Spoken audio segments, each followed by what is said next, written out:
Namaste, Sarvebhya, Shubhodayam. Today is the 12th day of our classes on Sanatana Dharma course. We had 4 classes from Krishna Murari Tripathi ji on Vedas and Vedangas. And now we are going to have classes on Dharma Sutras. We welcome Tripathi ji once again. He doesn't need any introduction to all of you. He has been familiar with you, or you're all familiar with him. So let us start with Vande Mataram, and then we'll do Prarthana and then hand over the platform to Tripathi ji. Okay, let us now start with Vande Mataram. Let us all stand up and sing Vande Mataram. Some extra, okay.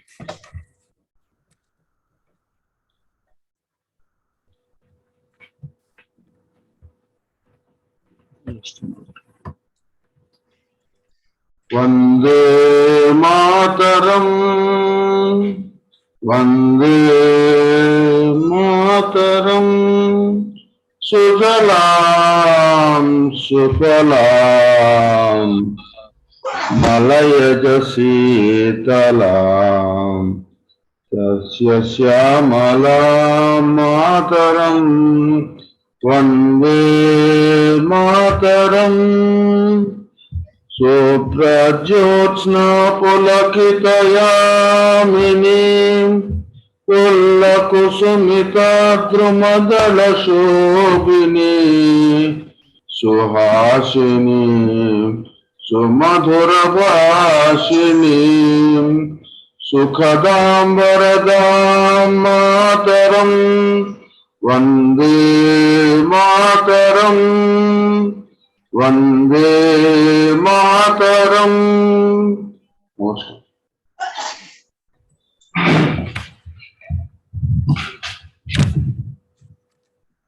ధన్యవాదాలు చల్లా చిట్టుబాబు గారు.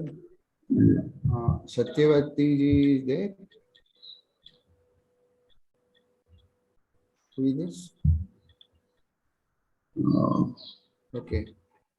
Satyavati garu, are you there? Okay. Lalita ji, can you do Prarthana? Okay. 1 minute meditation.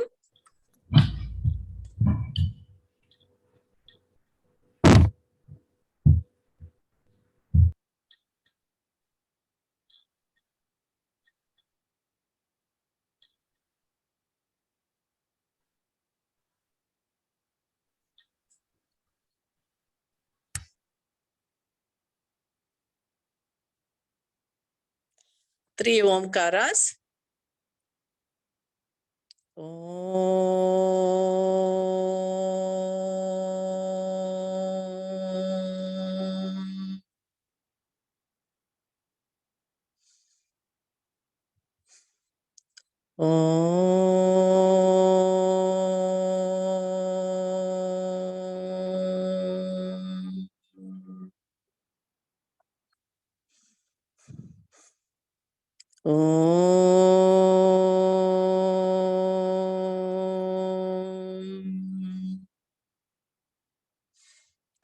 Om Gananam Tvam Ganapatigam Havamahe Kavim Kavinam Upavashravastamam Jeshtarajam Brahmanam Brahmanasu Shunvannuti Sida Sadhanam.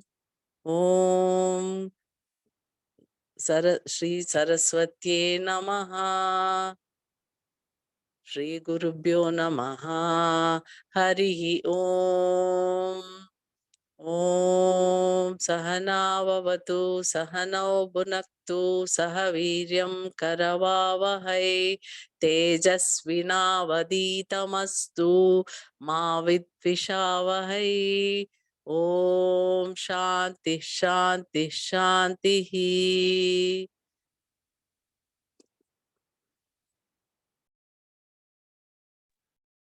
Okay, dhanyavadaha. Now let us request Tripathi ji to start his webinar, please.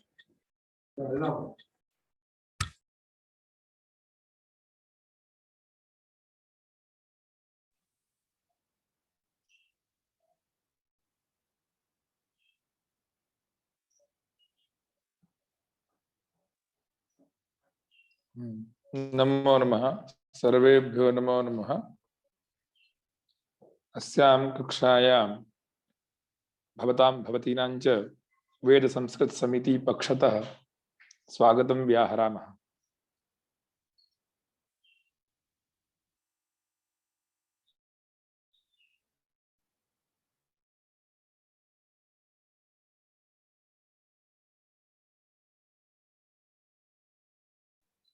आज का जो विषय है उस विषय को हम जब पढ़ने जा रहे हैं धर्म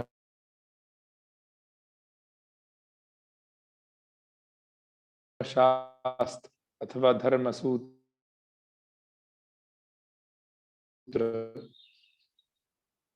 तो कल्प शास्त्र जो हम लोगों ने पढ़ा था वेदांग में, उसी कल्प शास्त्र में धर्म सूत्र भी एक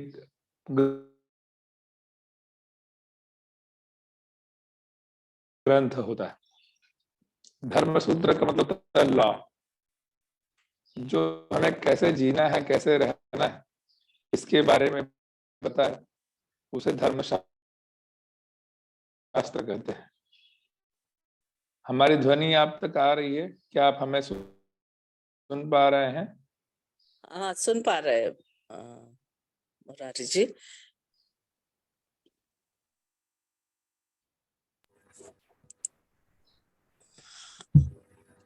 हाँ, हम सुन पा रहे हैं। हमारी ध्वनि आ रही है? आ रहे हैं, थोड़ा सा ब्रेक हो रहा है, थोड़ा सा आवाज आ रहा है। There is some issues. Yeah, voice is breaking. थोड़ा सा voice is breaking. Hariom. Yeah, little more.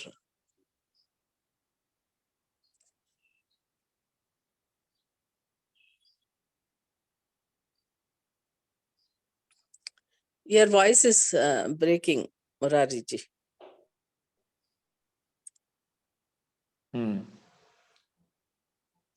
आज का जो विषय है वो धर्मशास्त्र के विषय में हम पढ़ने वाले हैं।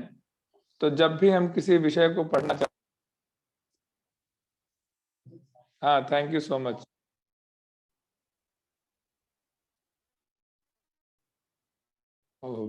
ब्रेक कंटिन्यू चाहिए नहीं है। दूसरे से मैं ज्वाइन करता हूँ, इससे सब प्रॉब्लम हो इस कंप्यूटर से। ओके।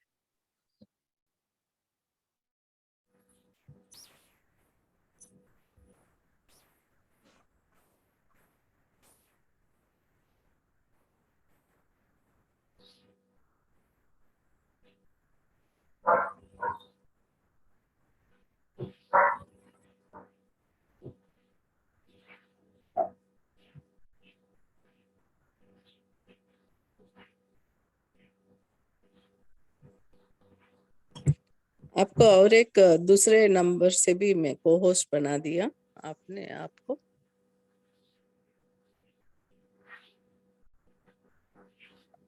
ఆయన కంప్యూటర్ మారుస్తున్నట్టున్నారు.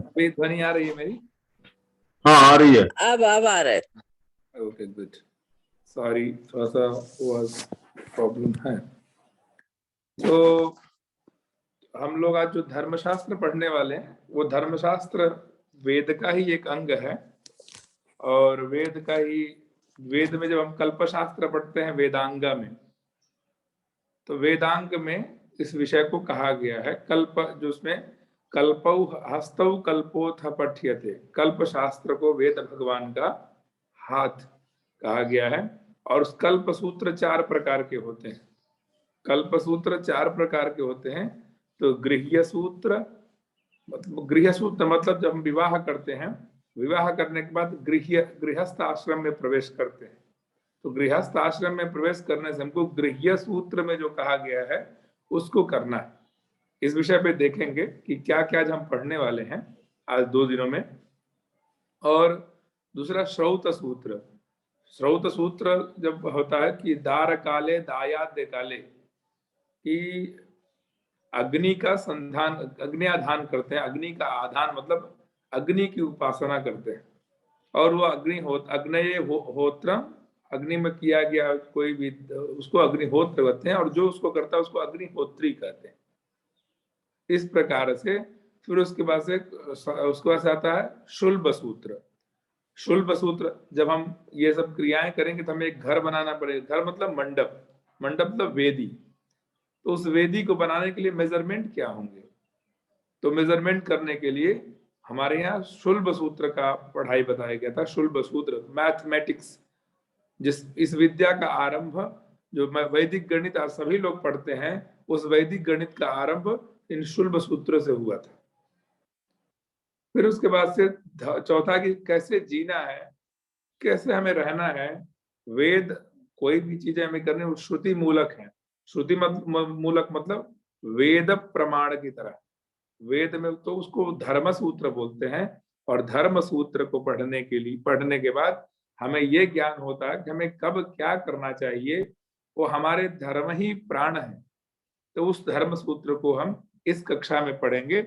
उसमें क्या क्या पढ़ना है हमें, तो सबसे पहले हम उसमें आज 2 दिनों में कि धर्म का लक्षण पढ़ेंगे, द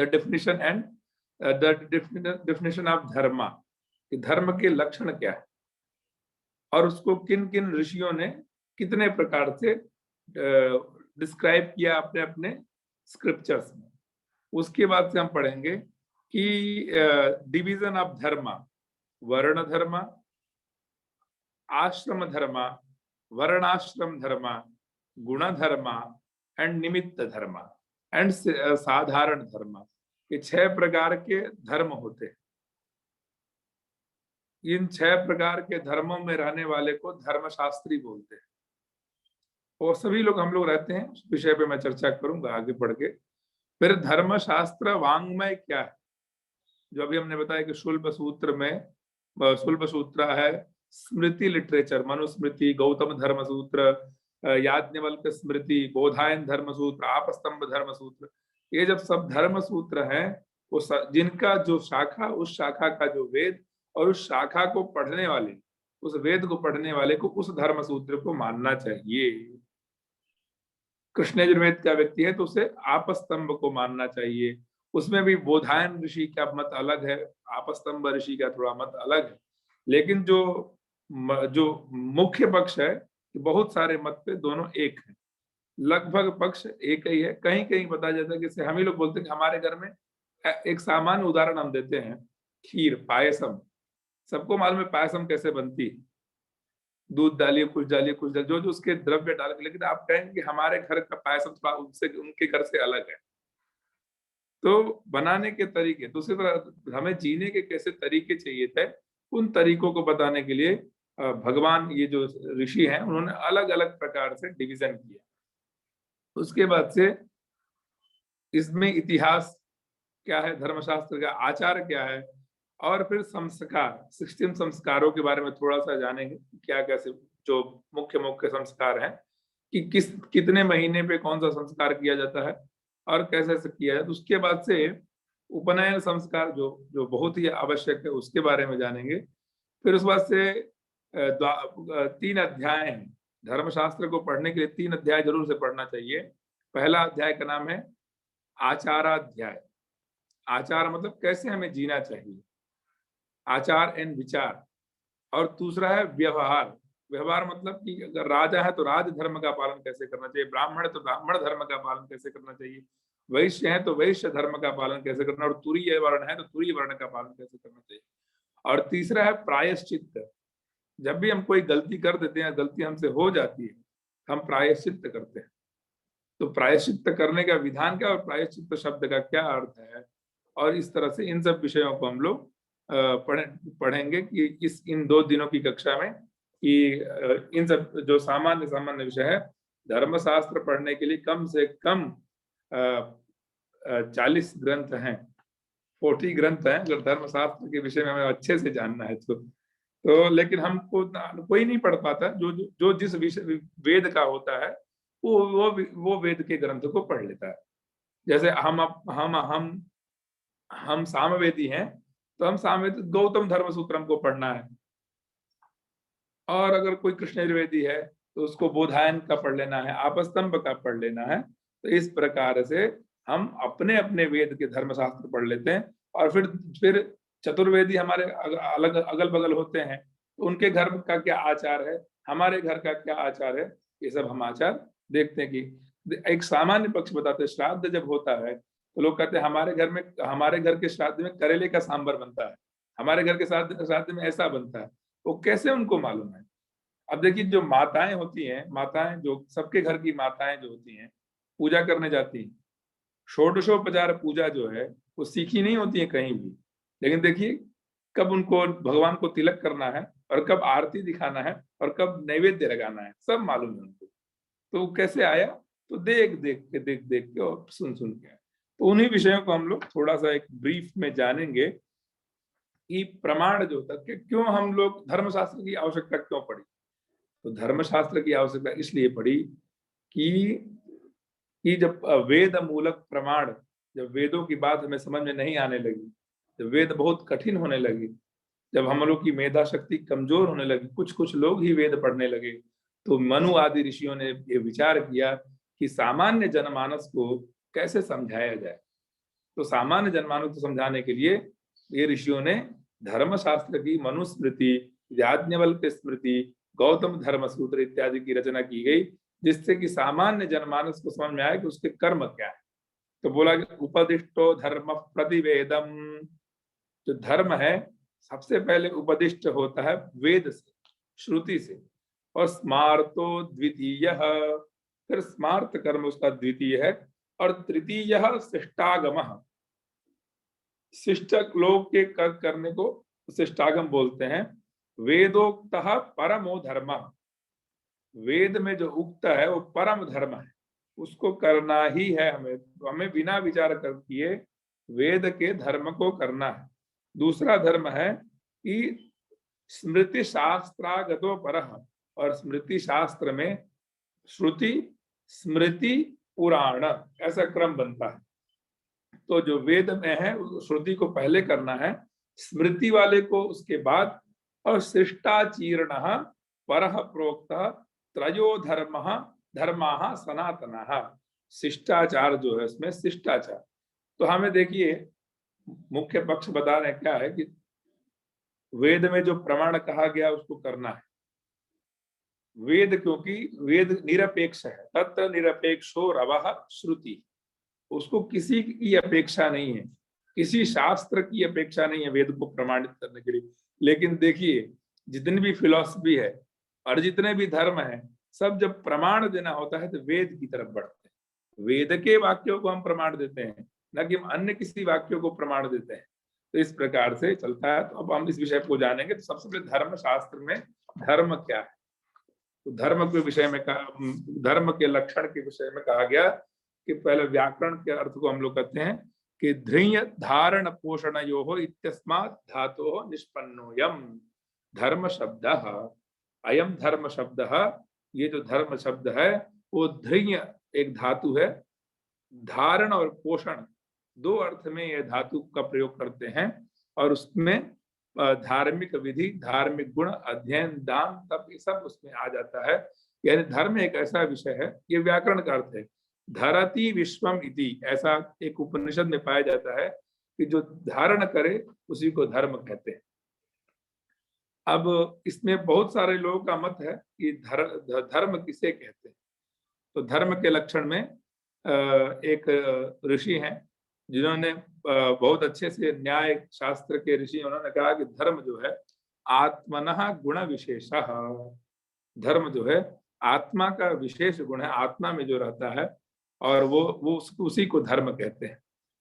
तो फिर वैशेषिक दर्शन जो 6 फिलॉसफी है उनका पहले हम लोग विवेचन कर लेते हैं, फिर आगे बढ़ेंगे। वैशेषिक दर्शन कहता है कि ये तो अभ्युदय निश्रेयस सिद्धि स धर्मः, जिसको पढ़ने से अभ्युदय होता है, जिसको पालन करने से अभ्युदय उत्थान होता है, उसको हम धर्म कहते हैं।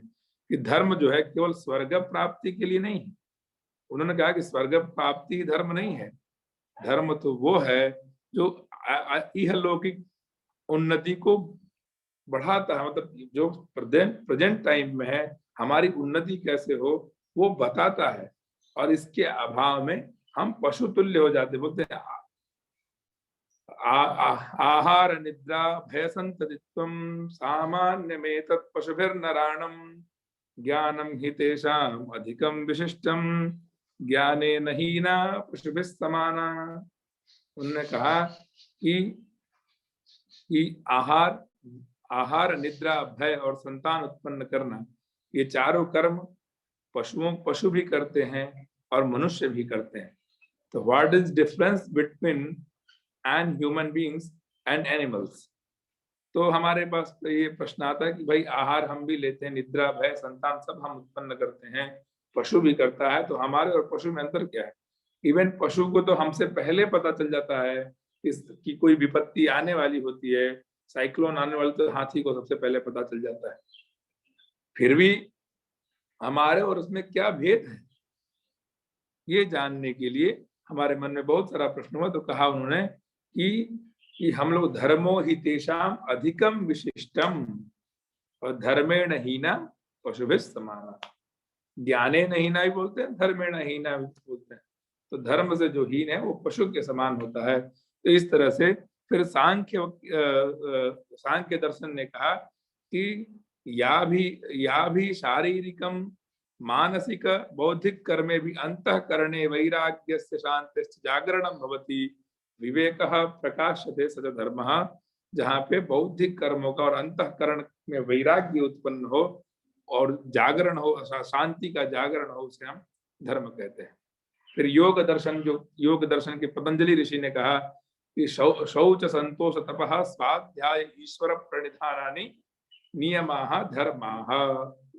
शौच मतलब शुचिता से रहना, पवित्रता से रहना, संतोष मतलब जो प्राप्त है वो पर्याप्त है, ये फॉर्मूला अप्लाई करके रखना, तपः मतलब कि पेनेंस तपस्या करना, स्वाध्याय जो हम पढ़े हैं, अगर हम मैथमेटिक्स पढ़े हैं तो मैथमेटिक्स का आवृत्ति करना, हम वेद पढ़े हैं तो वेद का पढ़ना, जिस विषय के पढ़े हैं स्वाध्यायान मा प्रमदः, मतलब अपने स्वाध्याय से प्रमाद नहीं करना। जो भी हम स्किल सीखे हैं उसमें कुछ ना कुछ अभ्यास प्रैक्टिस करते रहना है।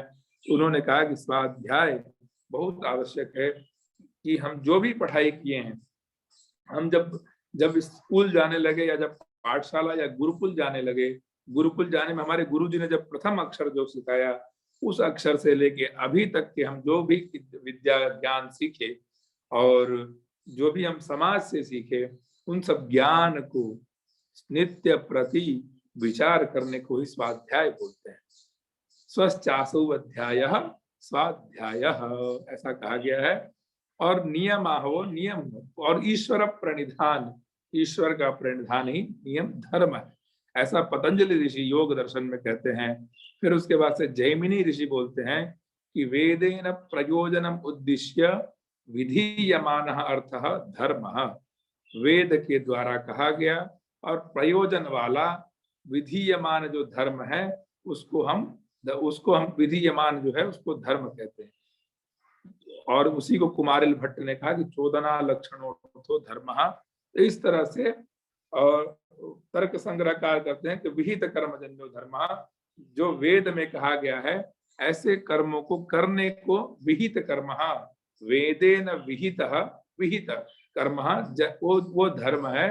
और वशिष्ठ ऋषि ने कहते हैं कि श्रुति विहितम यो धर्मः, श्रुति में जो कहा गया उसको वही धर्म है। श्रुति मतलब वेद में जो कहा गया वही धर्म है। महर्षि जो है मनु का 10 पदार्थों में धर्म की बात करते हैं। धृति ही, क्षमा, दमः, अस्तेयम, शौचम, इंद्रिय निग्रह, धीहि, विद्या, सत्यम, अक्रोधः, दशकम धर्म लक्षणम। धृति ही, क्षमा, दमोस्तेयम, शौचमिंद्रिय निग्रह, धीर विद्या, सत्यम, अक्रोधो, दशकम धर्म लक्षणम। ये 10 चीजों को जिनके पास रहे या धर्म के विषय में धर्म को जानने के लिए 10 विषयों को जानना जरूरी है। धृति ही, धारण करने की क्षमता, क्षमा, क्षमा का भाव, दया, दम, दम, दम से अस्तेय, तेय करना मतलब चोरी, अस्तेय मतलब न करना, शौच मतलब शुचिता, इंद्रिय निग्रह मतलब इंद्रियों को अपने वश में रखना, और धीर विद्धि मतलब बुद्धि, विद्या मतलब ज्ञान, और सत्यम सत्यवादी रहना, अक्रोधा क्रोध नहीं आना। ये 10 बातें जिसके अंदर होती हैं वो साक्षात धर्म का पालन करता है। वहीं पे उन्होंने एक और बात कही कि वेदः स्मृति ही सदाचारः स्वस्य च प्रियमात्मनः एतत् चतुर्विधं प्राहुः साक्षात धर्मस्य लक्षणम। मतलब कि वेद और स्मृतियां, जो हमने अभी स्मृतियों की बात की, और सदाचार, सच आचार, अच्छे से आचार विचार करके रहना, अपने से बड़ों, जैसे बोला गया है एक वाक्य नीति शतकम का है कि अभिवादनशीलस्य नित्यं वृद्धोपसेविनः चत्वारि तस्य वर्धन्ते आयुर्विद्या यशो बलम। मतलब कि अभिवादनशीलस्य, अभिवादन पूर्वक शीलस्य, नित्यम वृद्धोपसेविनः, जो नित्य अपने बड़ों की सेवा करता है, नित्यम वृद्धोपसेवि, सेवा मतलब उनके विचारों को अपने जीवन में धारण करता है, उनको जो भी आवश्यकता उस विषयों के लिए विचार करता है, उसके लिए उसके अंदर 4 गुण का विकास होता है। चत्वारि तस्य वर्धन्ते आयु विद्या यशः बलम, ये 4 चीजें उसको ग्रहण होती हैं।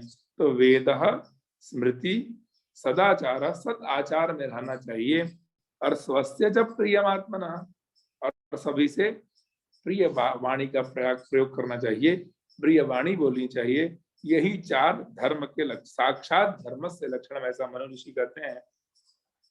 ऐसे बहुत ऋषियों ने कहा है, लेकिन कुछ हमने चर्चाएं की। और महाभारत में क्या कहा कि ये न वस्तुना प्राणिनः भरण पोषणम धारणम वा भवति तद वस्तु धर्म पदवाच्यम। अयं धर्मः योगक्षेम विधायकः और मनुष्यत्वस्य सुरक्षा संपादकः प्राप्तव्य ईश्वरस्य प्राप्ति साधन।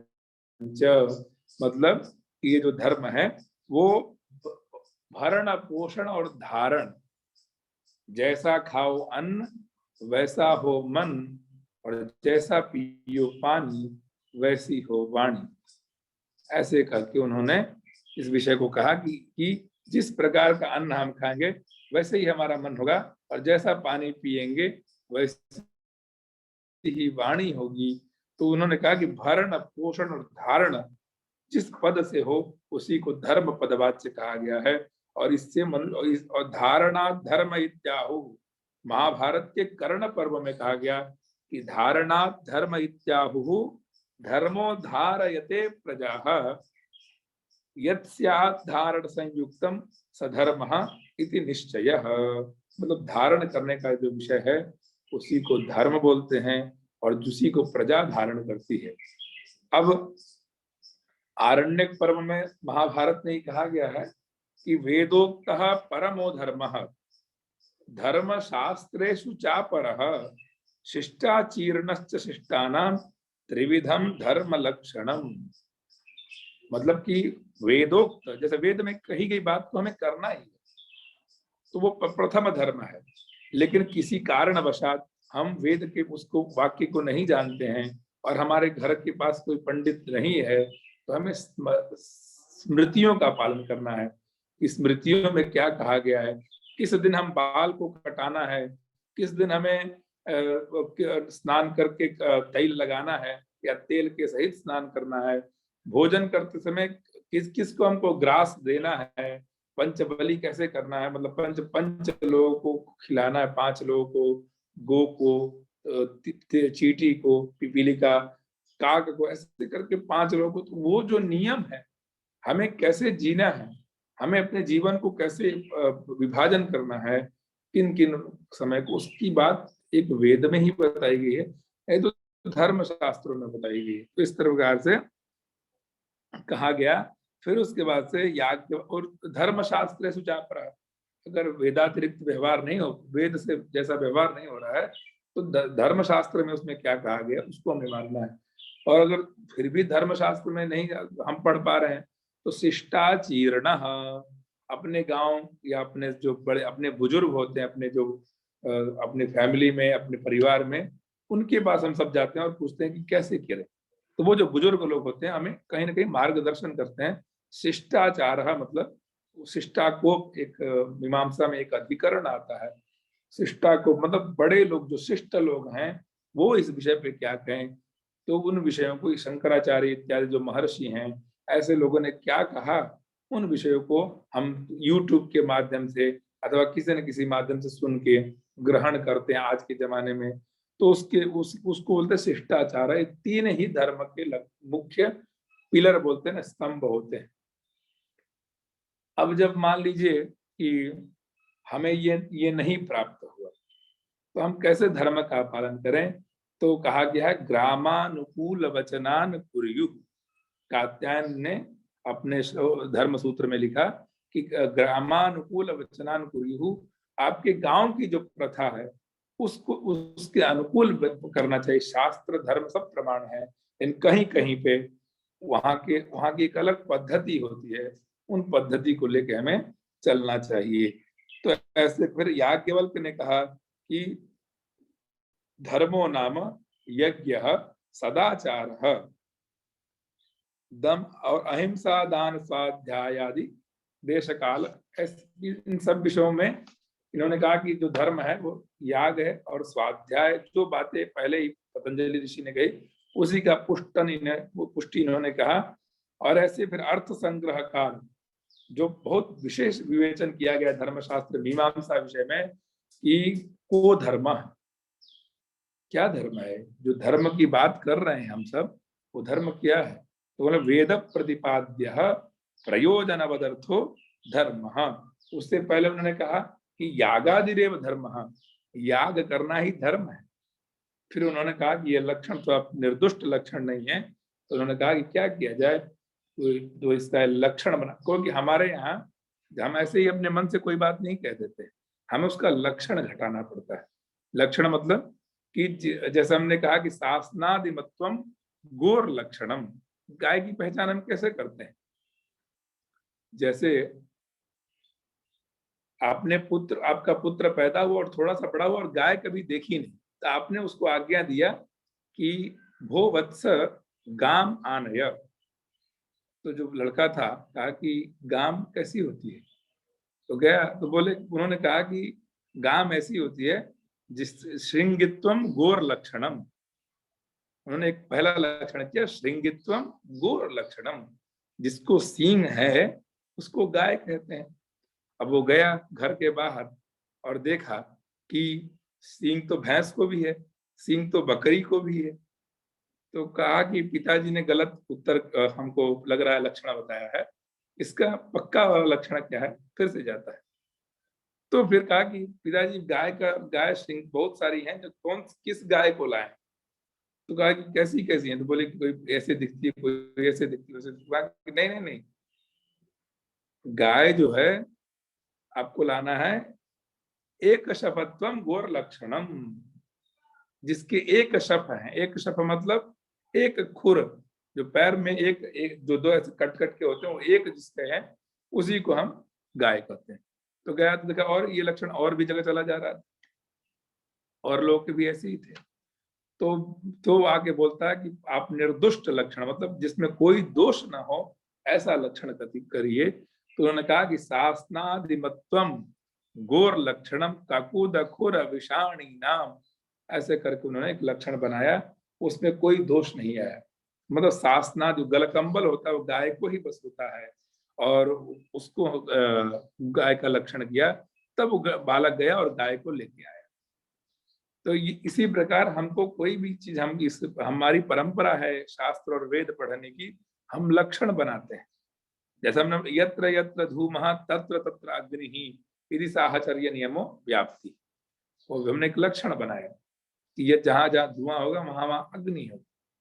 तो इसी तरह यहाँ पे भी हमने धर्म का जब लक्षण बनाया, ये सारी बातें तो कही गई, लेकिन हमारा जो हम लोग जिस परंपरा से आते हैं, हम लोग किसी का बात नहीं मानते। वो ऋषि हैं, ठीक है, उन्होंने ऋषियों की तरह अपनी वाणी कही, लेकिन हमने उस पर विचार करते हैं। इसलिए शास्त्रार्थ, स्पिरिचुअल डिबेट्स जो होते थे, इसी कारण होते थे कि ऋषियों ने जो कही सर्वथा सत्य है, लेकिन हम भी तो अन्वेषण करें कि सही में सत्य है कि नहीं है। तो उन्होंने इस तरह का स्पिरिचुअल डिबेट्स कहा और कहा कि धर्म क्या है।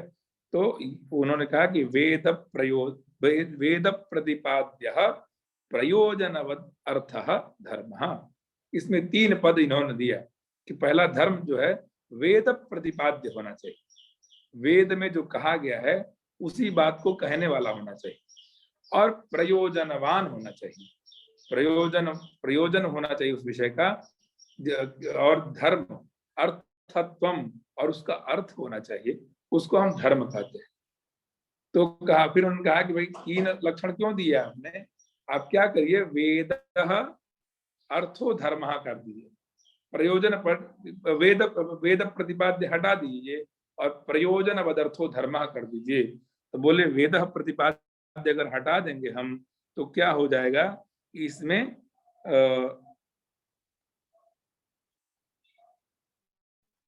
हाँ, वेद प्रतिपाद्य अगर हटा देंगे तो कोई भी विषय धर्म होने लगेगा, क्योंकि वेद का जो प्रतिपादित विषय है वो नहीं आ पाएगा। तो इससे भोजन में भी अति व्याप्ति हो जाएगी। भोजन भी एक धर्म है, भोजन करना। कहा गया ना, अष्टौ ग्रासा मुनेर भक्ष्या षोडशस्तु द्वात्रिशतम तु गृहस्थ को, और षोडशारण्यवासिनाम यथेष्टम ब्रह्मचारी भी। कहा कि भोजन भी एक विधि है, और भोजन अगर विधि है तो ये लक्षण जो है वेद प्रतिपाद्य, वेद में नहीं कहा गया, स्मृति में कहा गया भोजन कैसे करें। तो बोले कि ये लक्षण भोजनादि में चला जाएगा तो जो धर्म है वो भोजन हो जाएगा, भोजन करना धर्म होने लगेगा। तो उन्होंने कहा कि ठीक है, वेद प्रतिपाद्य रखना पड़ेगा, जो वेद में है उसी बात। तो बोले प्रयोजनवान, अगर प्रयोजनवान नहीं लिखेंगे तो स्वर्ग ही धर्म होने लगेगा। लोग धर्म करना बंद कर देंगे और कहेंगे कि हमारा क्या है फल, स्वर्ग प्राप्त। फिर कहे कि अच्छा ठीक है, बोलो अर्थ पद हटा दीजिए, जो आपने 3 पद इसमें दिया कि वेद प्रतिपाद्य प्रयोजनवत अर्थो धर्म, जो वेद प्रतिपाद्य हो, प्रयोजन वाला हो और अर्थ वाला हो, उसको धर्म कहते हैं। तो वेद प्रतिपाद्य तो हो गया, प्रयोजन भी हो गया, अर्थ धर्म है ऐसा कहेंगे। तो उन्होंने कहा कि अर्थ इसलिए हम कहेंगे कि श्रेनेनाभिचरण यजेता, एक याग का नाम है शेन याग। तो सभी याग के करने से फल है। तो बोले कि ये याग करने से, अगर ये अनर्थक याग है, अभिचार, मारण, मोहन, उच्चाटन, ये जैसे किसी का बुरा करने के लिए याग किया जाता है, तो बोले ये अगर हम नहीं देंगे तो अनर्थ, ये तो अनर्थक है ना, ये याग है, याग करने से अनर्थक होता है, ये अर्थक याग नहीं है, इसके करने से किसी का नुकसान होता है, तो ये याग हमें नहीं करना चाहिए। इसलिए हमने अर्थ पद दिया। तो धर्म के लक्षण में कहा कि ये 3 बातें घटनी चाहिए, इसलिए 3 बातों को घटाना जरूरी था, इसलिए हमने आपको ये बताया। और कि धर्म क्या है सबसे पहले, तो सबका मूलभूत सिद्धांत ये मिला कि आचार परमो धर्म, आचार परमो धर्म, श्रुत्युक्त स्मार्त एव च, तस्मादस्मिन् सदा युक्तः नित्यं स्यात् आत्मवान द्विज। तो आचार जो है पहला धर्म, और वेद में जो कहा गया है, तो श्रुति में जो कहा गया है, स्मृतियों में जो कहा गया है, सदाचार में कहा गया है जो, और शिष्ट लोग ने जिस विषय को कहा वही धर्म है। शास्त्र क्या है, शास्त्र सासु अनुशिष्टौ धातु, अनुशिष्टौ धातु से शास्त्र पद निष्पन्न होता है, जो हमें शमशन कराता है, उस मार्ग की तरह मार्गदर्शन करता है, उसको शास्त्र बोलते हैं। तो इस प्रकार से धर्म शास्त्र के विषय में हमने जाना। संक्षेप में सार गर्भित हम कहेंगे कि जो धर्म शास्त्र है उसका मतलब होता है कि धर्म कैसे हम कैसे जिए, हम कैसे आचार और विचार का पालन करें अपने जीवन में, उसी को धर्म कहते हैं। अब एक थोड़ा इसका दूसरे वे में हम समझते हैं कि हम कहते हैं कि हम हिंदू हैं, हम मुस्लिम हैं, हम सिख हैं, ईसाई, ऐसे ऐसे हम बातों को करते हैं। लेकिन जो धर्म के भेद आगे हम पढ़ाने वाले हैं कि धर्म के कैसे भेद होते हैं, तो सबसे पहले हम मनुष्यत्व, तो हमारे अंदर एक धर्म है। हम मनुष्य हैं तो हमारे अंदर मनुष्यत्व एक धर्म है। हम अगर स्त्री हैं तो स्त्रीत्व एक धर्म है। और फिर उसके बाद से हम जो स्त्रीत्व धर्म है, और फिर हमारे अंदर जो स्किल है वो भी एक धर्म है।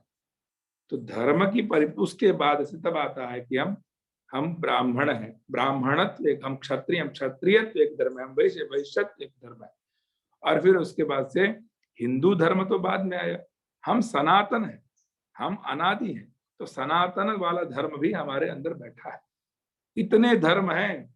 और अगर पत्नी, अगर कोई स्त्री है तो उसको पत्नीत्व धर्म भी है, मातृत्व धर्म भी है, उसके अंदर बहुत सारे धर्म हैं। और स्त्रीत्व धर्म उसके अंदर है, स्त्री के गुण उसके अंदर है। तो कहने का विषय है कि धर्म पद से हम ये सब धर्म को नहीं लेना है, धर्म पद से जीवन जीने का की कला, हम कैसे जिए और वो कैसा होनी चाहिए, वो वेद विहित होना चाहिए। क्योंकि हम लोग शंकराचार्य परंपरा को मानने वाले हैं, और शंकराचार्य परंपरावादी जो हैं वो वेद को ही सर्वम एवं प्रमाणम बोलते हैं कि वेद में जो बात कही गई है हमें आंख बंद कर विश्वास करना चाहिए। उस पर हमें तर्क करिए, तर्कशास्त्र बना इसीलिए कि क्यों ऐसे हो गया। जैसे कहा ना कि वेद प्रतिपाद्य प्रयोजन वदर्थो धर्म, ये जो बात आप कह रहे हैं क्यों कह रहे हैं, उन्होंने प्रमाण दिया, ये कारण से हम ऐसा डाले हैं। नहीं तो इसके पहले जिन जिन ऋषियों ने कहा, मनु इत्यादि ऋषियों ने कहा कि यही धर्म है, हम एक कान से सुने और मानने लगे।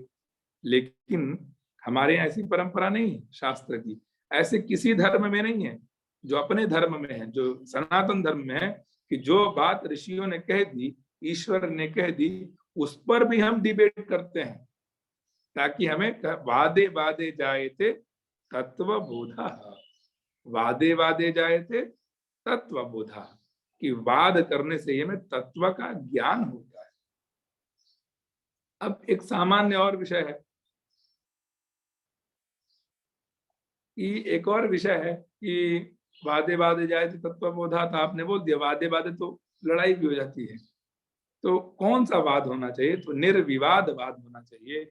हम अपने प्रश्न को रख सकते हैं और प्रश्न का उत्तर वेद से प्राप्त होता है। इस प्रकार से वाद और विवाद की प्रक्रिया को हम लोगों ने शुरू किया। स्पिरिचुअल डिबेट्स किसी धर्म में नहीं, वाक्यार्थ शास्त्रार्थ जो भी अपनी भाषा में हम कह लें, ये किसी धर्म में नहीं। हम लोगों ने इस धर्म को प्रवीण करने के लिए ये डिबेट्स का लाया गया कि हम अपने शास्त्र को जानेंगे, केवल अंधविश्वास में नहीं कि इसको करो, उसको करने के पीछे कारण क्या है।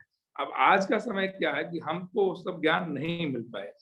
हमको क्या हुआ कि वो परंपरावादी ज्ञान नहीं मिल पाया, तो हमें लगता है कि अरे तिलक क्यों लगाना है, भस्म क्यों लगाना है, संध्या वंदनम क्यों करना है, किसी की सेवा क्यों करनी है, कौन। हम लोग तो चारवाक का सिद्धांत मानते हैं।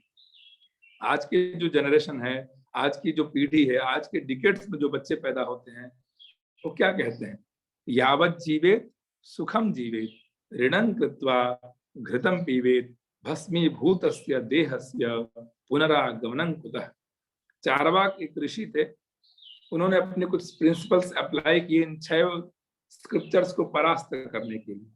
और उन्होंने क्या अप्लाई किया कि यावत जीवेत सुखम जीवेत, जब तक जीना है सुखी से जियो, क्यों टेंशन लेना है।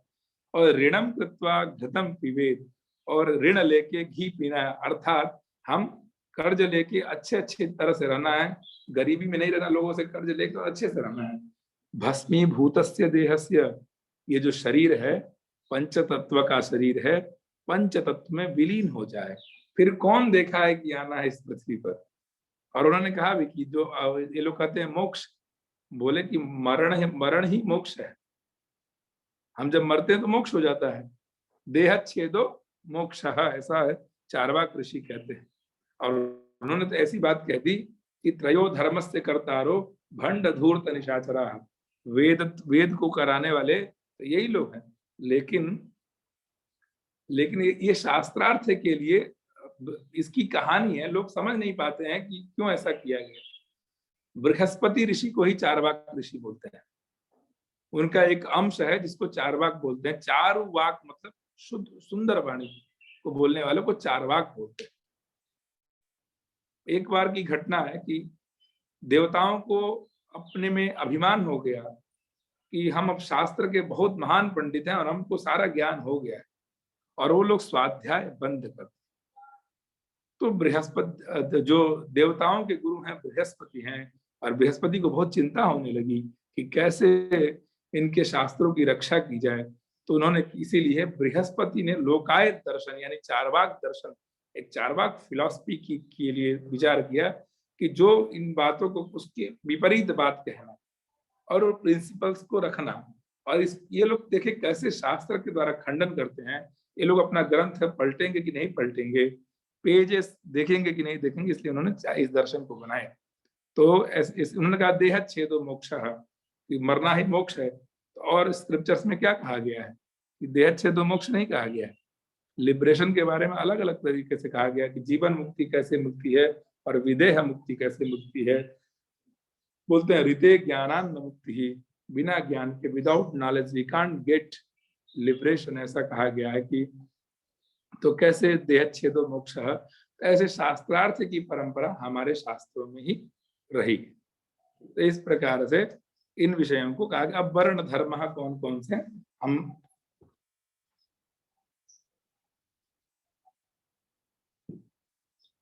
वर्ण धर्म कौन कौन, इनके डिवीजन जो धर्म के भेद किए गए वो कितने प्रकार से किए गए, उस विषय को कहा जाता है कि 6 विभाग किए गए इनके।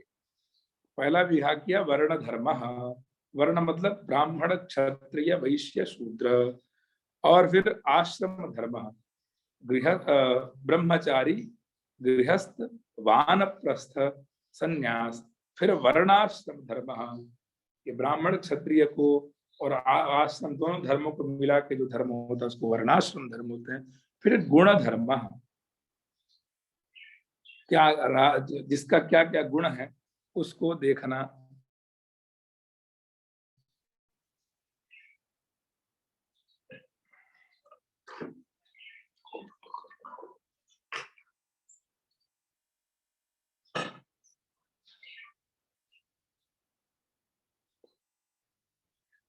गुण धर्म मतलब ब्राह्मण का क्या धर्म है, उसको क्या क्या कार्य करना चाहिए। जैसे 6 कर्म है ब्राह्मण के, अध्ययनम अध्यापनम यजनम याजनम और दान प्रतिग्रह। अध्ययन करना, अध्यापन करना, याग करना, याग करवाना, और यजन करना, दान देना और दान लेना, दोनों ये 6 कर्म ब्राह्मण के हैं। तो गुण धर्म, सभी धर्म वर्णों के गुण क्या है, धर्म क्या है। और फिर निमित्त धर्म,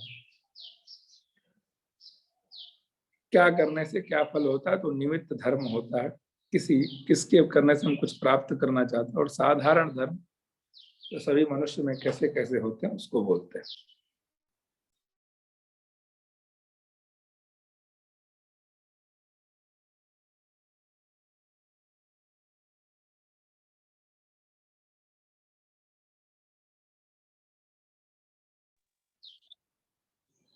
अब इसके बारे में बहुत बड़ा कहा गया। वर्ण धर्म को हम सबसे पहले जानेंगे कि भगवान बोलते हैं श्रीमद् भगवद गीता में श्री कृष्ण जी कि चातुर्वर्ण्यम मया सृष्टम गुण कर्म विभागशः। चारों वर्णों की रचना हमने, रचना तो नहीं कर सकते, मया सृष्टम, हाँ लिखा उन्होंने, चातुर्वर्णम मया सृष्टम गुण कर्म विभागशः। मतलब कि चारों वर्णों का जो हमने विभाजन किया वो जो है गुण और कर्म के अनुसार किया।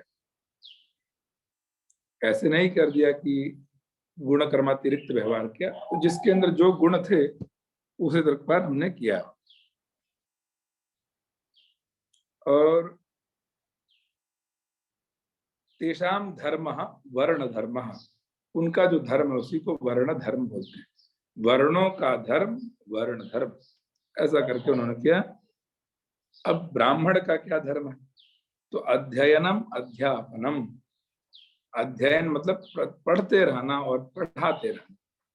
इसीलिए जो आचार्य कर्म है, ज्ञान देने का जो विषय है, वो ब्राह्मणों को दिया गया कि आप शास्त्र देखिए और शास्त्र देखी के लोगों को पढ़ाइए और स्वयं से पढ़िए आजीवन।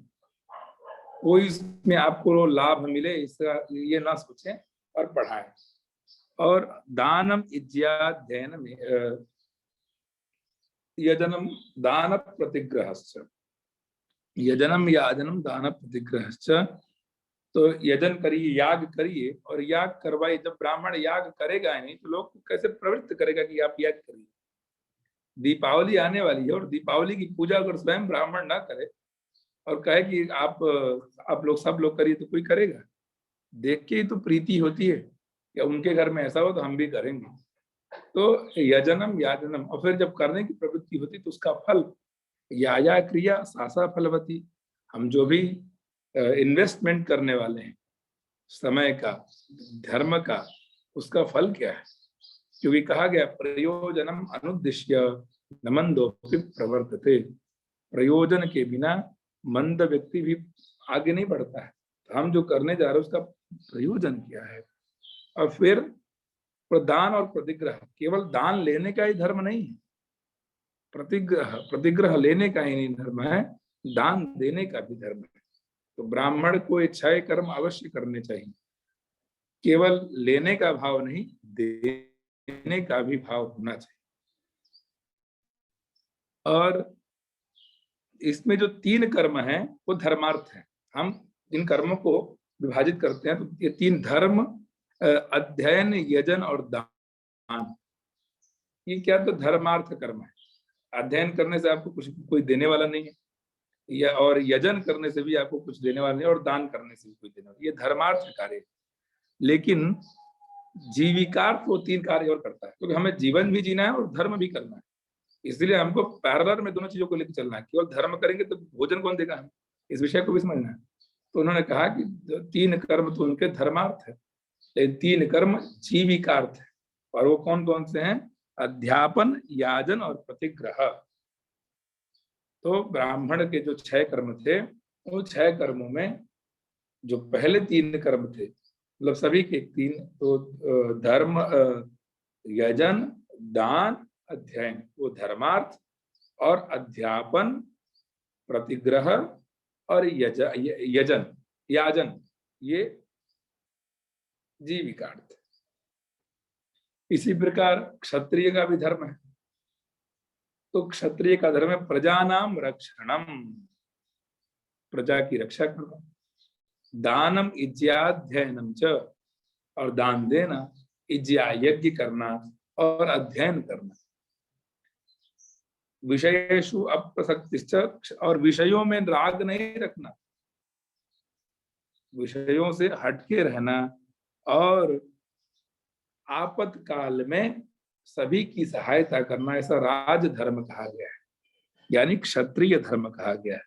तो इस प्रकार से क्षत्रियों का धर्म है। और कृषि, गौरक्ष्य, वाणिज्य, पशुपाल्य में, और जो वैश्य का धर्म है कृषि करना, वाणिज्य मतलब व्यापार करना, पशुपालन इत्यादि करना, और इससे जो द्रव्य मिले उसे क्षत्रिय को टैक्स के रूप में यानी कर के रूप में देने। कर की मतलब प्रजा की रक्षा हेतु क्षत्रिय, जैसे हमारे सोल्जर्स आज बॉर्डर पे हैं तो हमारे टैक्स के पैसे उनको जाते हैं जिससे वो अपने परिवार को चला सके।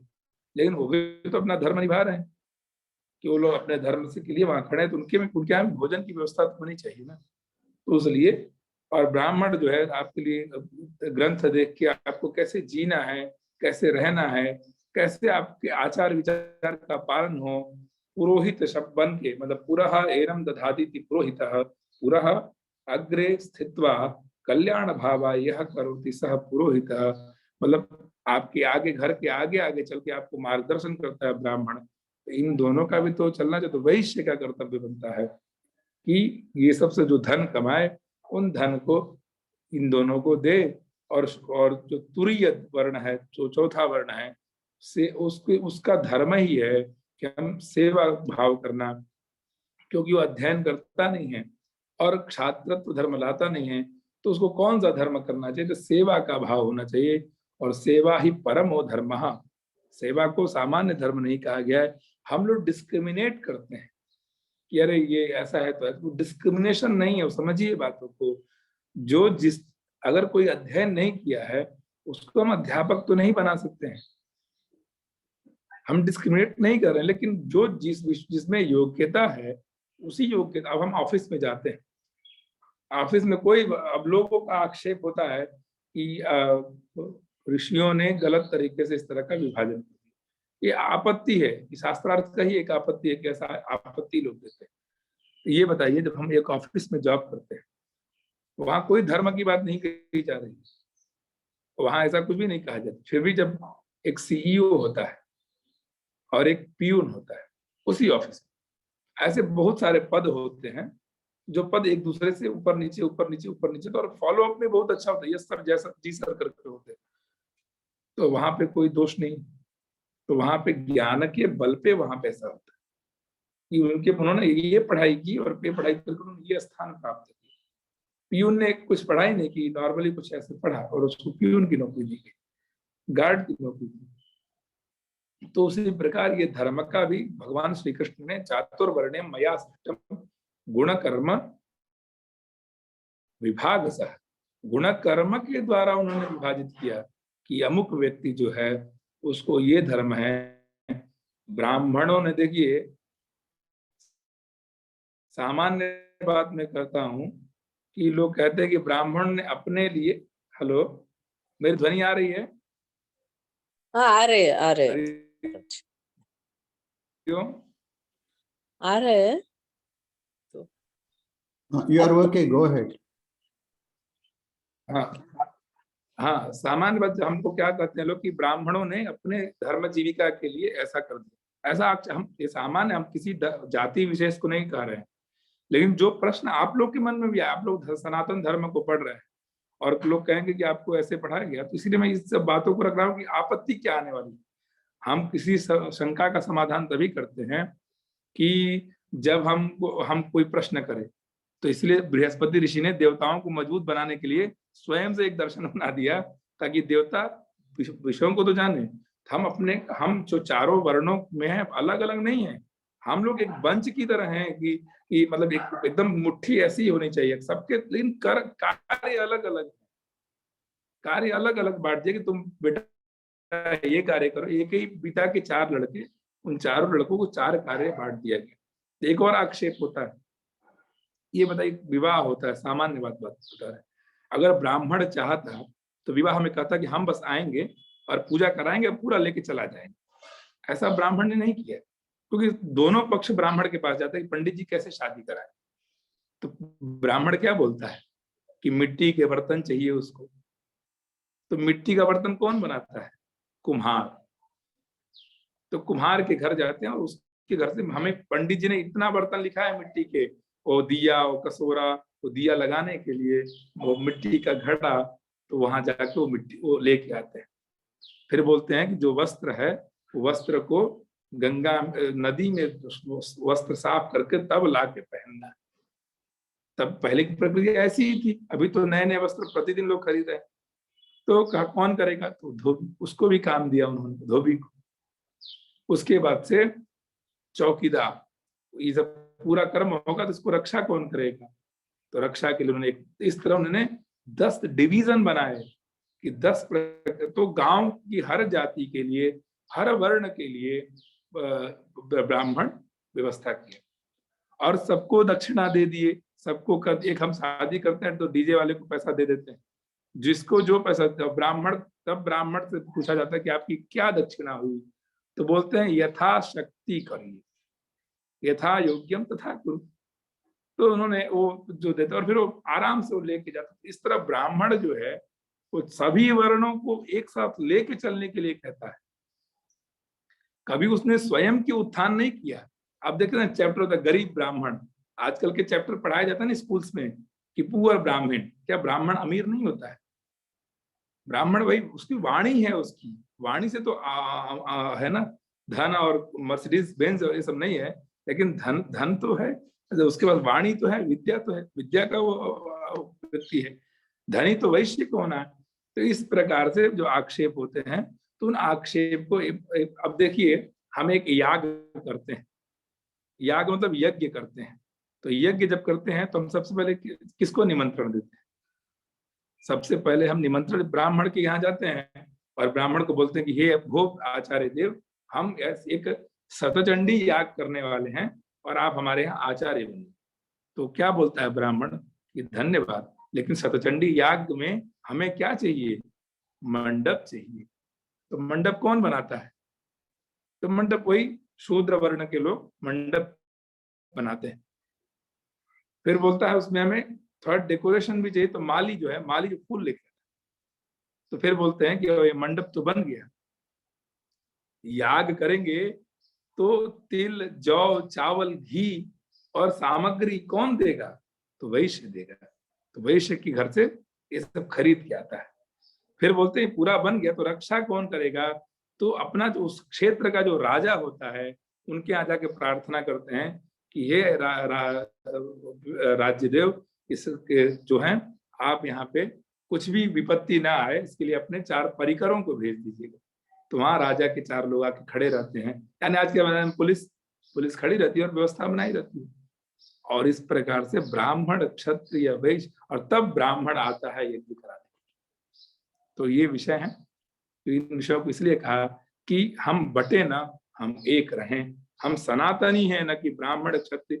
कर्म हमारे अलग अलग हैं। एक ही घर में 4 बेटे होते, चारों के कर्म अलग होते हैं, लेकिन हम सनातनी बने। ये हमारा आज का थोड़ा सा विषय था। तो धन्यवाद आप सभी को। अब आपके मन में जो प्रश्न और जिज्ञासाएं हैं उसको थोड़ा शांत करते हैं, फिर अगले दिन पूरे सेशन को ले चलेंगे। Okay, and धन्यवाद। Very well said. Now we will interact with you one by one.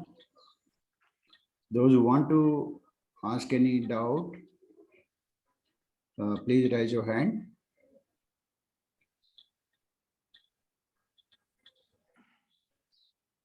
Gupta ji.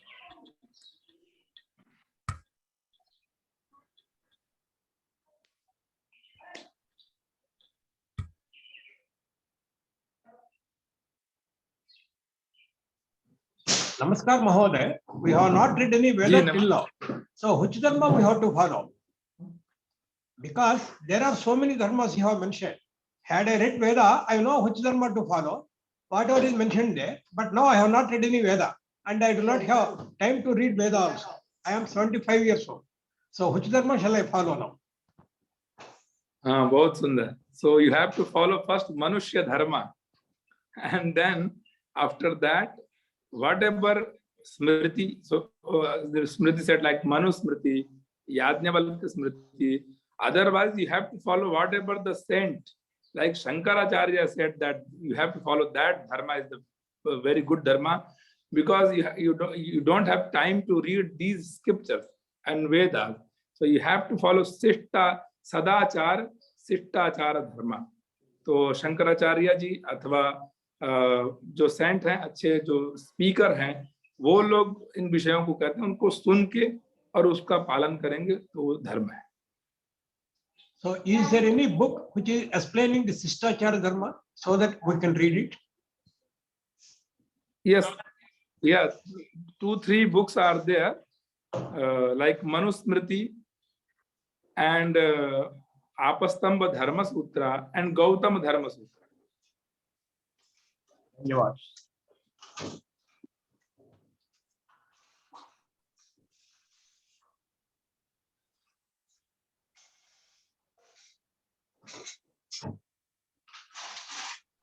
Mahodaya, can you hear me? Hello. Go ahead. या महोदया, अभी वर्णा के बारे में बात कर रहे थे ना. अभी ये वर्णा को कौन डिफाइन किया, कैटेगराइज किया, ऐसा ब्राह्मण, वैश्य? हेलो. गीता में हमने एक वाक्य बोला ना कि भगवान स्वयं श्री कृष्ण कहते हैं कि चातुर्वर्ण्यम मया सृष्टम गुण कर्म विभागशः. तो मतलब बहुत लोगों का विभिन्न विभिन्न मत है इस पे। उसको कहते हैं व्यास ऋषि ने कहा, कुछ लोग कहते हैं कि याज्ञवल्क्य ने कहा। तो सबसे पहले ब्राह्मण में ही विभाजन हो गया कि हम गर्ग गोत्र वाले हैं, हम शांडिल्य गोत्र वाले हैं, ये लेकिन जो हमें प्रमाण मिलता है वो प्रमाण यही है कि चातुर्वर्ण्यम मया सृष्टम। मया सृष्टम मतलब भगवान श्री कृष्ण ने कहा कि मया सृष्टम, मैंने सृष्टि की चातुर्वर्णों की गुण और कर्म के अनुसार। अभी गीता में भगवान जी ने गुण के हिसाब से बनाए थे ना, अभी मनुस्मृति में धर्म के हिसाब से होगा हाँ। या जन्म के हिसाब से? मनुस्मृति देखिए, सूक्ष्म बातों को समझेंगे तो मनुस्मृति भी यही कहती है, लेकिन उसमें जो हम लोग उसका जो स्थूल मीनिंग निकालते हैं कि ब्राह्मण के लिए, क्षत्रिय के लिए ऐसा ऐसा किया है, वो नहीं है। मनुस्मृति का भी देखिए, सारे जो धर्म है वेद मूलक है। वेद में जो बात कही गई उसी को कहा गया है। थोड़ा ऐसे टाइप का हम लोग निबंध टाइप का लिख के बताया कि ऐसे ऐसे ऐसे है, तो जानते हैं जब कोई भी ऋषि लिखेगा तो उसका थोड़ा मत तो आ ही जाएगा। और वेद किसी ने लिखा नहीं है तो वेद प्रमाणित है, उसमें कोई दिक्कत नहीं है, उसमें किसी का मत नहीं है, निरपेक्ष है, वो सबके लिए बताएगा कि यही धर्म है। अच्छा, अभी ये मनु भी बहुत सारे मनु है ना, अभी ये वर्णाश्रम वर्ण धर्म के बारे में हाँ, कौन सा मनु लिखा है? हाँ। बताते हैं लोग कि त्रेता में जो मनु का योग वो था, उसी समय लिखा गया ये, महाभारत के बाद इसकी रचना हुई। अच्छा अच्छा, बहुत धन्यवाद महाराज।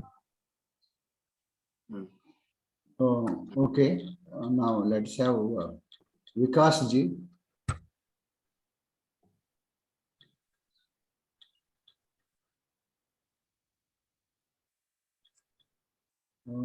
आपका आवाज नहीं आ रहा लगता है।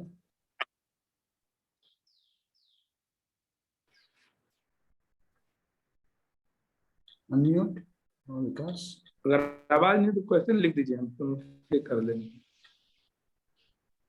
Okay. Now Prakash ji, I'm unmuting you. Namaste Guruji. Can you please prescribe any book for Ashwalayana Sutra followers? Ashvalayan सूत्र? Yeah, Dharma. अश्वलायन धर्म सूत्र एक बुक है। अश्वलायन ऋग्वेद के लिए वशिष्ठ धर्म सूत्र है। वशिष्ठ धर्म सूत्र। Thank you Guruji. वशिष्ठ धर्म सूत्र, ऋग्वेदियों लोग को वशिष्ठ धर्म सूत्र का पालन करना है। धन्यवाद गुरुजी। ओके, मैं पूरा बता दूंगा चारों वेदों वालों को किस धर्म का पालन करना, किस धर्म सूत्र का पालन करना है, तो आप लोग नोट कर लीजिएगा, कल मैं कर दूंगा उसके बारे में।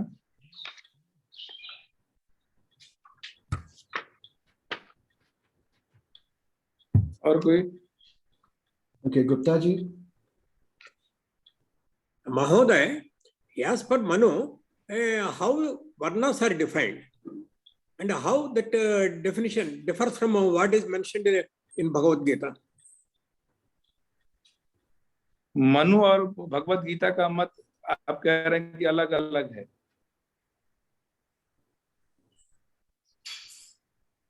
हरिओम गुप्ता जी। वो अलग अलग है ना, कैसे डिफर करता है? Can you inform us, because we frequently hear Manu Varna. वो श्लोक है कि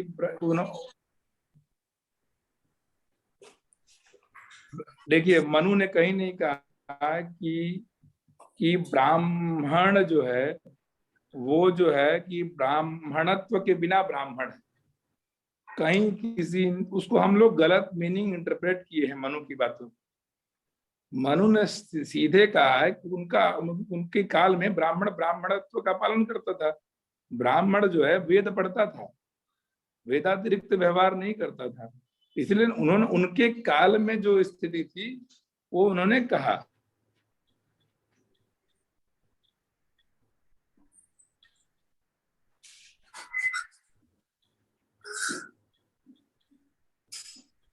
Okay. Now Are you there, Tripathi ji?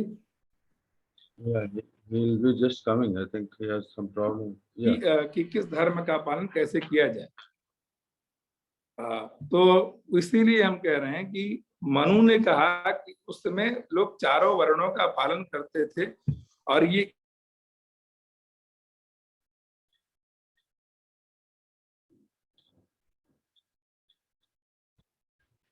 There's some technical problem. कहने का विषय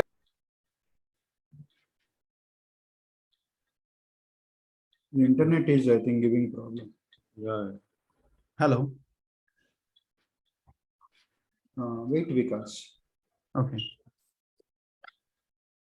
Let him come and finish his previous question. Then we will take up your question.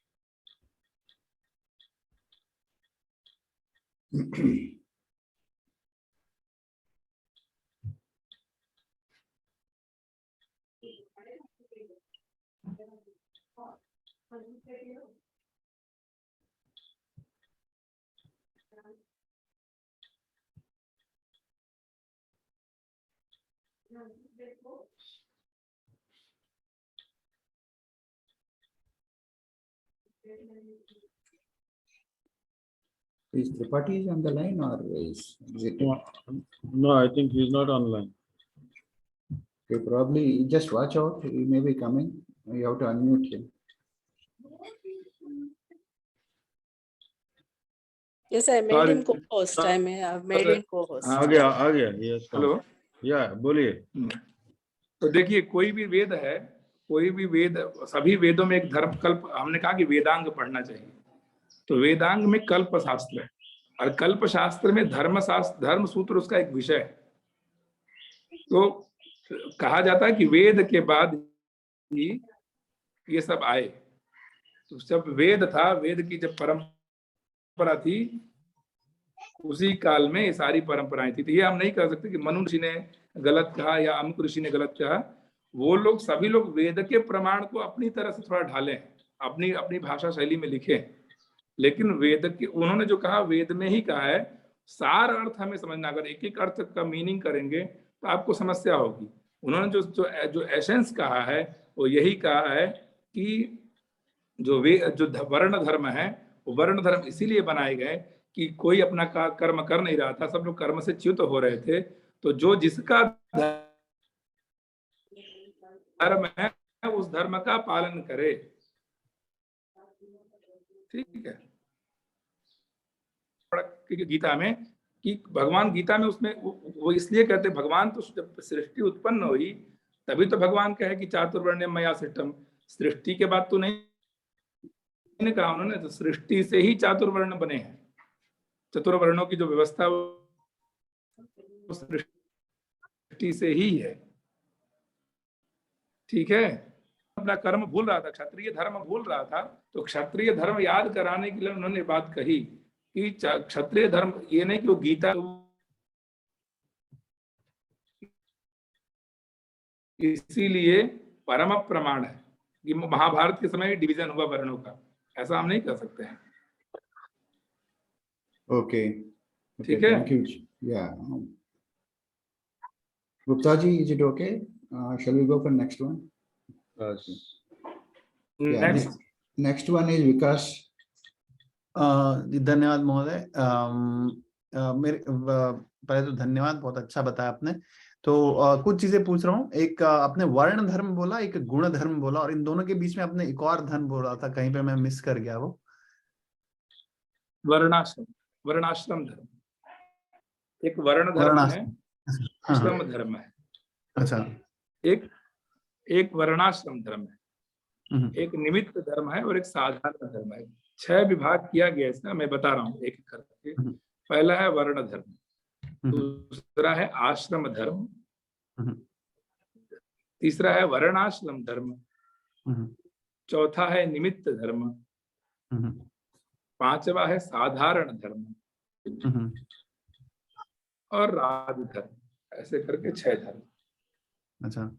और इसमें से जैसे अभी मनुस्मृति पे बहुत बातें चल रही है एंड सब पूछ रहे हैं कि जन्म से होता है या कर्म से होता है, तो एक और सोच है इसमें कि आपका जन्म जो है, आपके अगला जन्म जो होगा वो आपके अभी के कर्मों पे डिपेंड करेगा। जो रीइंकार्नेशन थियरी है उसके हिसाब हाँ से वो है अभी, correct। हाँ, तो अभी जो कर्म करेंगे उसके हिसाब से हमारा अगला जन्म होगा, और अगले जन्म के हिसाब से फिर हम लोग अपना वर्ण चूज करेंगे। तो एक तरीके से जो लोग बोलते हैं कि क्या जन्म के हाँ अनुसार, तो जब लोग बोलते हैं जन्म के अनुसार आपका वर्ण डिसाइड होता है, एक तरीके से हाँ सही बात है, लेकिन क्योंकि मेरे पिताजी ब्राह्मण थे इसलिए मैं ब्राह्मण हूं, नहीं। लेकिन वो मेरे पिछले जन्म के कर्म कर्म हो सकते हैं, मेरे पिताजी शूद्र हो सकते हैं, मैं ब्राह्मण हो सकता हूँ। वो क्योंकि मेरे पिछले जन्म के कर्म है उनकी वजह से मेरे गुण इस प्रकार है, इस प्रकार मैं अपना वर्ण चूज कर सकता हूँ। अगर मैं समझ नहीं, इसका देखिए आपका बात सत्य है, आपका बात सत्य है, आई एक्सेप्टेड दैट। वो तो बहुत सूक्ष्म बात है, वो सभी को समझ नहीं आएगी। हम जब कहेंगे कि ये थ्योरी की पूर्व जन्म के अनुसार, हमको पूर्व जन्म के कर्मों के अनुसार, वो है ना, प्रारब्धं कर्म विच्छिद्य तत्ते कर्म फलद्रुतम, जो हमारे प्रारब्ध के कर्म होते हैं उसे हमें प्राप्त होते हैं। और ये 4 कर्म है, संचित कर्म, नित्य कर्म, वो सब तो एक अलग थ्योरी है ही। लेकिन सामान्य व्यक्ति को आपको जब बताना है, अब कहते हैं लोग कि ब्राह्मण जन्म से ब्राह्मण नहीं होता है, क्षत्रिय जन्म से क्षत्रिय नहीं होता है। माता पिता का जब संसर्ग होता है तो जो वीर्य हो और रज के संसर्ग से जो बालक पैदा होता है उसको हम वो जाति बोलते हैं। लेकिन समस्या ये है, हम मक्के के खेत में मक्का बोएंगे तो मक्का ही तो पैदा होगा, हम चना सीड में भूमि में डालेंगे तो चना ही तो पैदा होगा। अब वो मूर्ख लड़का वेद नहीं पढ़ रहा है, क्षत्रिय तो धनुष बाण नहीं चला रहा है, तो उसकी गलती है। लेकिन वो है तो ना, क्योंकि हमने सीड डाला, वही सीड हमने डाला ना भूमि में। तो माता पिता दोनों वीर के संसर्ग से, वीर्य रज से वो बीज उत्पन्न होता है, और पहला वो तो बीज तो धर्म का ही है।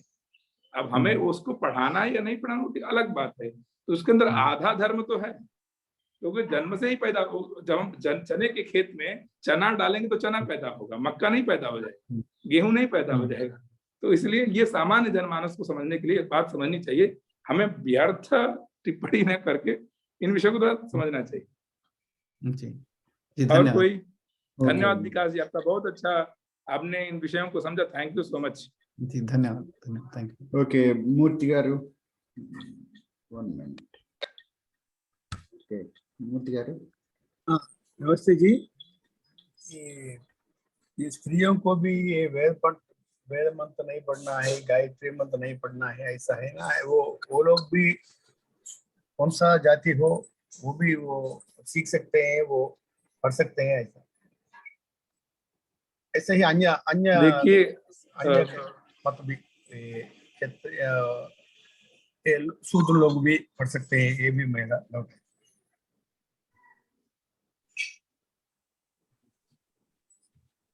त्रिपाठी जी बोलिए। देखिए, एलिजिबिलिटी बहुत बड़ा मैटर करता है कि हम एलिजिबिलिटी कैसे मानते हैं। हम अगर 12th की डिग्री होगी तभी हम ग्रेजुएट कर पाएंगे, तो एलिजिबिलिटी इज मैटर। तो वेद पढ़ने के लिए, गायत्री मंत्र पढ़ने के लिए ब्राह्मणत्व लाना पड़ेगा। प्रातः काल 4 बजे उठ के, पुनः कौपीन पहन के, और प्रातः कालाद आरभ्य रात्रि पर्यंत तक वो जो क्रियाएं करता है वो उस धर्म को अनुसार उसको करना पड़ता है।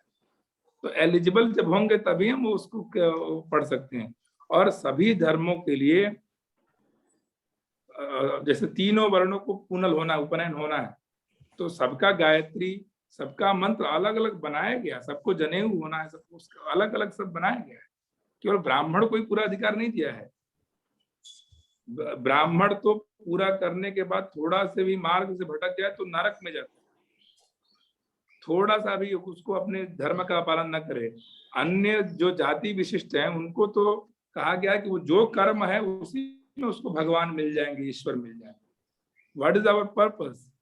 To learn these scriptures and to do puja path and everything, because we want liberation. क्या करना चाहिए? तो उन्होंने कहा कि आपको इसी से लिबरेशन मिलेगा। जो ब्राह्मण सुबह से लेकर रात्रि तक करेगा वो आपको थोड़े देर करने से, क्षत्रिय अगर प्रजा का पालन करेगा तो उसको लिबरेशन मिल जाएगा। वैश्य अगर अपना कर्म करके लोगों का भरण पोषण करेगा तो उसका लिबरेशन मिलेगा। शूद्र है वो सेवा करके लोगों को उसको लिबरेशन मिलेगा। तो सभी को मंत्र पढ़ के ही लिबरेशन लेना है तो वो अलग फैक्ट है।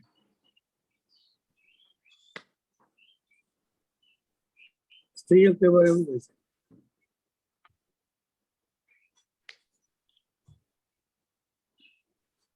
Yeah, next.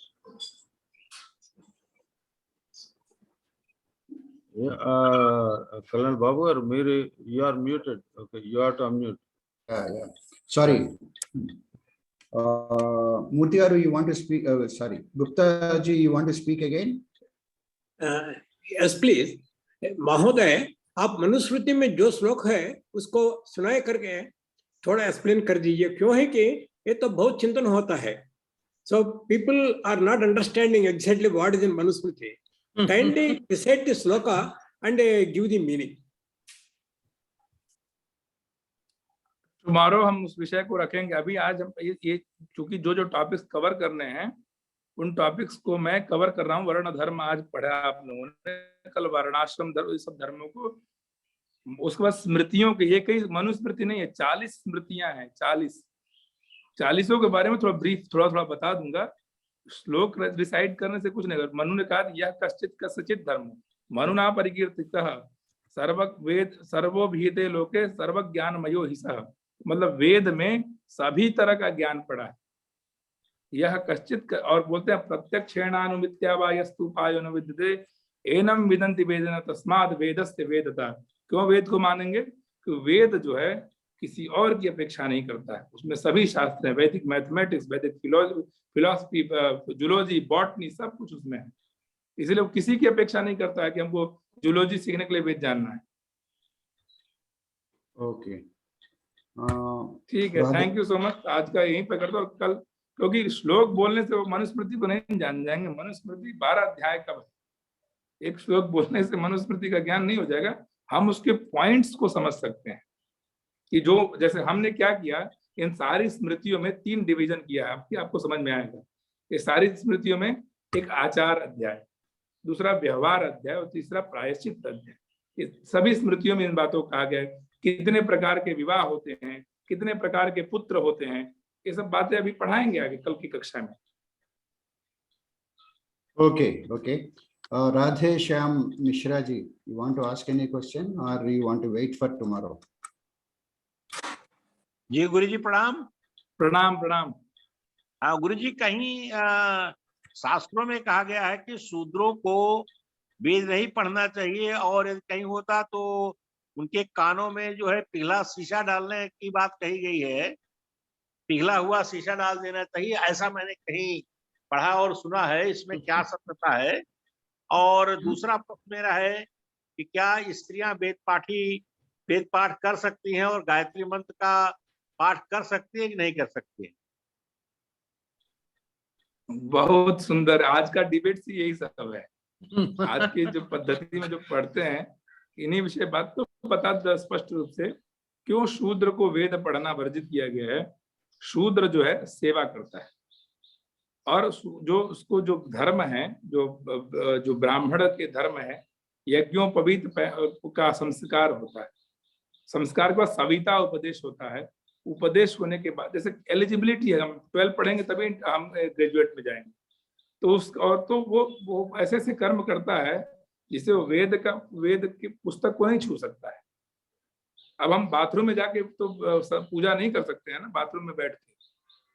तो सबका स्थान, देश, काल और पात्र का निर्धारण होता है। अब हम इंजीनियर को कहेंगे, किसी इंजीनियर को कहेंगे कि आइए खेत में काम करना है, करेंगे?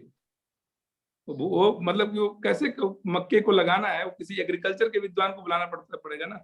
तो सबके डिवीजन अलग अलग है। और शूद्र को राम शब्द ही सबसे बड़ा क्या, राम कलियुग केवल नाम आधारा। राम नाम जो तारक काशी में जो मरता है, भगवान शंकर अपने गोद में बैठा के इस राम नाम का उपदेश करते हैं। तो राम नाम महामंत्र है। तो उनको राम ही बोलने से फल मिल गया। हमको पूरा वेद पढ़ना है, वेद पढ़ के आचरण करना है, तो हमको फल मिलेगा। मुख्य बात है कि फल क्या है। अब हम तो बच्चा पैदा नहीं कर सकते हैं, स्त्री ही बच्चा पैदा कर सकती है। उसके अंदर तो हमको प्रत्यक्ष दिख रहा है कि स्त्री ही बच्चे को पैदा कर सकती है। लेकिन हम जब पूछते हैं किसके लड़के हो तो अपनी माँ का नाम नहीं हम बताते हैं, हम अपने पिता का नाम बनाते हैं। पिता का क्या भूमिका भाई, माँ ने गर्भ में 9 महीना आपको रखा, जब बच्चा पैदा हुआ तो इतना कष्ट हुआ, तो हम माँ का नाम नहीं लेते कि हम अमुक माँ के लड़के हैं, हम पिता का नाम लेते हैं, हम अमुक पिता के लड़के हैं। क्यों? तो हमें इनको गहराई समझना कि जिसकी जो अधिकारिता है वो शास्त्र ने अधिकार दिया है, और उसमें नहीं सोचना चाहिए कि क्यों वो शीशा गर्म करके डालना, ये सब अलग विषय, वो सब है ही नहीं। कहने का विषय है कि इनको ये अधिकार दिया है, इनको ये अधिकार दिया है, इनको ये इनको कहा गया है कि आप इस कार्य को करिए, इनको कहा कि इस कार्य को करिए, वो करना है हमें ये भी करना वो भी करना। तो स्वतंत्र, हम स्वतंत्र भारत के नागरिक हैं, स्वतंत्र रूप से कार्य कर सकते हैं। चारों वेद पढ़िए, 6 शास्त्र पढ़िए, पूजा पाठ करिए, कोई रोकने जा रहा है आपको। लेकिन धर्म हमारे पास आएंगे तो हम धर्म के प्रमाण को बताएंगे, बाकी आपकी इच्छा, आपको जो पढ़ाई करना है, जिसको जैसा जीवन जीना है जी। Okay, thank you. Well said. Now, Vanilla ji.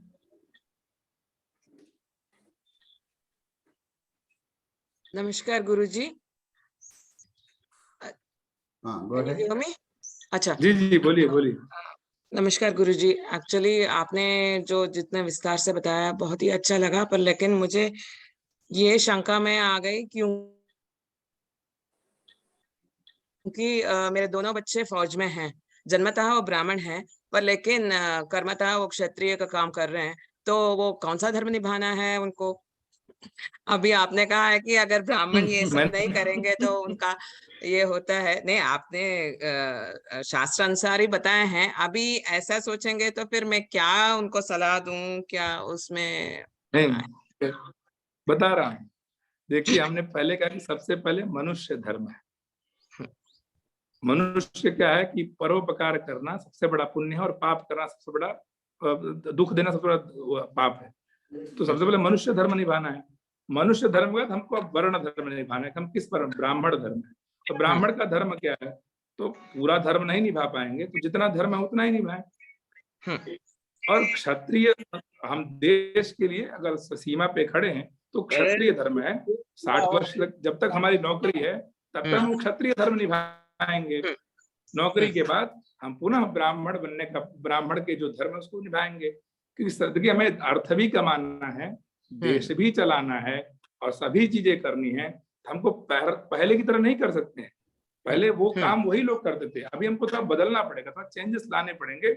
हमें जो हमारा जो प्रायोरिटी धर्म है उसको पहले करना है, सेकेंडरी धर्म को धीरे धीरे इधर उधर करके करना है। तो करना तो जरूर है, अभी नहीं तो कभी और जरूर से करना। तो अभी आप बोल दीजिए उनको कि जो कर रहे करें। जब उनकी रिटायरमेंट होंगे, तो जैसे आप सभी लोग सनातन धर्म पढ़ने आए ना, तो रिटायरमेंट के बाद ऐसे ही CSR प्रभु सर और मिलकर कुछ और हम लोग बनाएंगे, तो कुछ और पढ़ाई किस तरह की होगी सबके लिए। तो ओके जी, बहुत बहुत धन्यवाद। Okay. तो बस किया जाए आज का session. Yeah, I think we will stop and then we'll have the remaining questions taken up tomorrow. Okay. Yeah. Now let us do prarthana. She's there. Yes, I will start. Yeah, I will start now there. Okay, go ahead. Yeah. Sarve bhavantu sukhinah, sarve santu niramaya, sarve bhadrani pashyantu, ma kaschid dukkha bhag bhavet. Om shanti shanti shanti. Sahana bhavatu, sahanau bhunaktu, sahaviryam karavavahai, तेजस्विनावधीतमस्तु मा विद्विषावहै। ओम शांति शांति शांति। सत्यं वद धर्मं चरा, सर्वे जना सुखिनो भवन्तु। गुरु ब्रह्मा गुरु विष्णु गुरुदेवो महेश्वरः, गुरु साक्षात् परब्रह्म तस्मै श्री गुरवे नमः। हरि ओम। Okay, let's have Janagana Mana from Challa Chittibabu Garu. All to stand and sing along with him.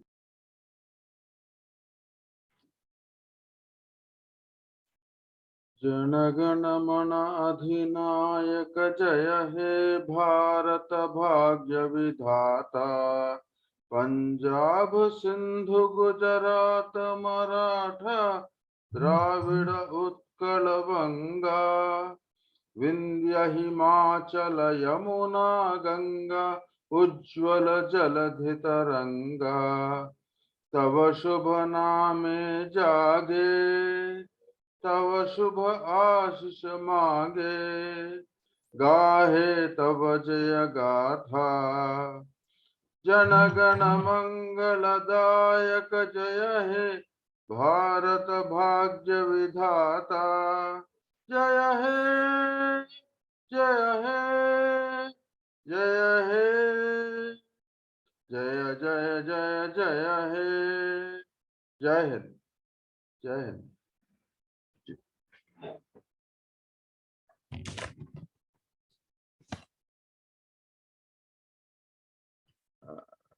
Babu, you are under mute. ధన్యవాదాలు చల్లాచెట్టి బాబు గారు. Let us close for today.